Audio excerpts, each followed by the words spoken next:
Hello everybody, it is me, Jones RMJ here. The John Hancock Center, now known as 875 North Michigan Avenue, is one of the most important skyscrapers in architectural history. While it never was the tallest building in the world, upon its completion in 1969, it became the second tallest building in the world, only behind the Empire State Building, and it used new construction techniques that many modern-day skyscrapers use today. There are also a lot of cool things that you may have not known about this building. So here are 20 facts about the John Hancock Center that you may have not known. Before we begin, if you enjoyed this video, be sure to leave a like and subscribe so you do not miss my next video.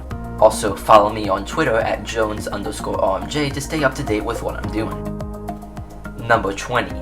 The John Hancock Center was called Center and not Tower or Building because the original plan comprised of 2 towers. However, the casino clubs, which owned the adjacent land to the property, was not willing to give it up for the second tower, therefore only 1 tower was built. Number 19.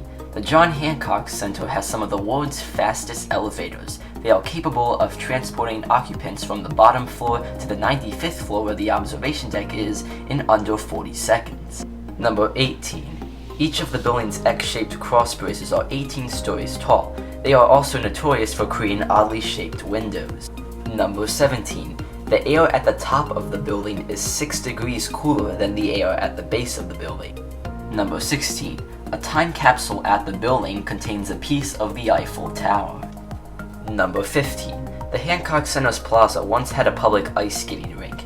Now, it's restaurant seating and a performing space for bands in the summer.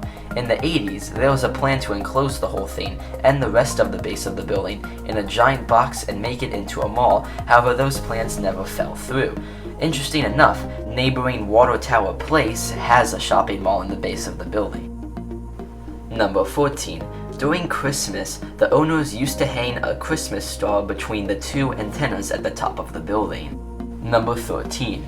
You can actually live in the John Hancock Center. Despite many people thinking it's strictly an office building, the building features around 702 condominiums, with approximately 1,825 people living way up there.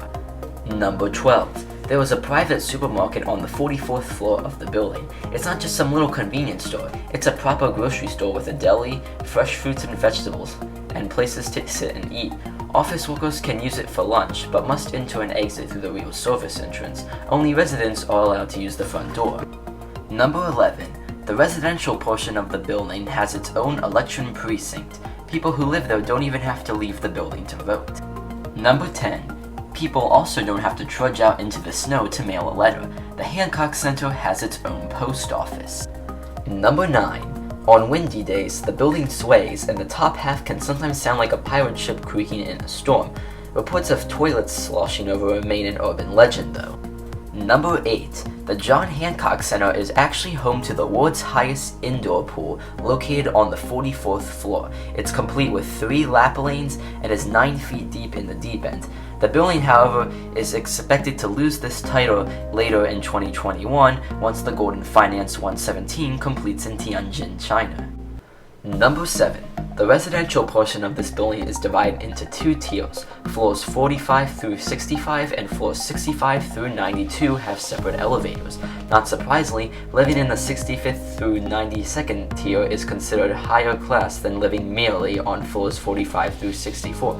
The people on 65 are caught in the middle, however, but at least they can take whatever elevators they want since all elevators stop on floor 65.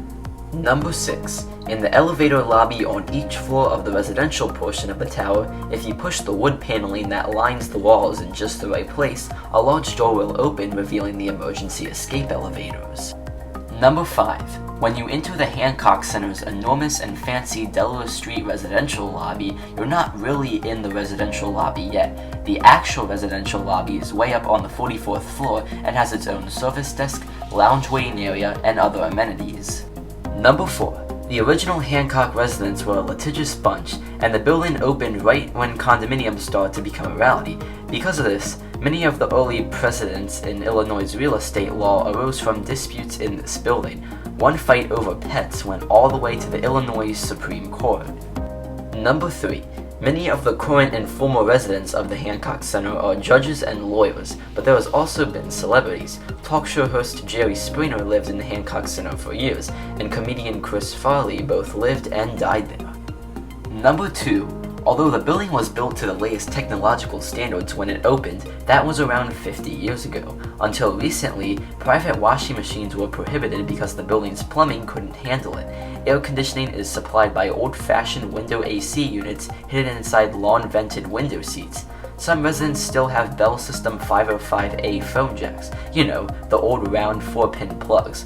On the plus side, the residents have radiant heat available in the ceilings, a feature that is only now catching on in some places.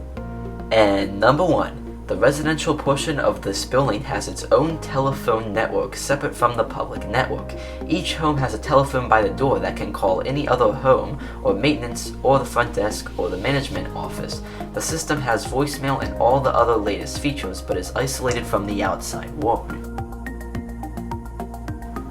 Alrighty guys, those are 20 fun facts about the John Hancock Center.